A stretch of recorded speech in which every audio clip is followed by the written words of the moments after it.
ఇవాళటి చిట్టి కథ. ఒకసారి ఓ పండితుడు రాజు కృష్ణదేవరాయల దగ్గరికి వచ్చాడు.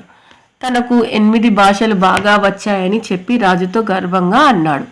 నా మాటల్లో ఒక భాష ఏదైనా ఎంచుకొని నేను మాట్లాడితే దాన్ని మీరు గుర్తించలేరు. ఎవరైనా గుర్తిస్తే నేను ఓడిపోయినట్టే అని అన్నాడు. రాజు ఆలోచించి రామలింగాన్ని పిలిపించాడు.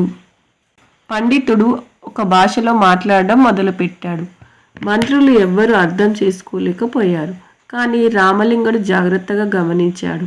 కొద్దిసేపు తర్వాత రామలింగుడు పండితుని దగ్గరికి వెళ్ళి నిదానంగా అన్నాడు, మీరు ఆ భాషను నేర్చుకున్నారేమో కానీ మీ స్వరంలో మీ మాతృభాష ఉచ్చారణ స్పష్టంగా ఉంది. మీరు ఆంధ్రుడే అని అన్న వెంటనే పండితుడు సిగ్గుతో తల వంచాడు. రాజు నవ్వుతూ రామలింగాన్ని ప్రశంసించాడు. ఈ కథ నీతి: ఎంత పెద్ద వేషం వేసినా నిజం బయటపడకుండా ఉండదు.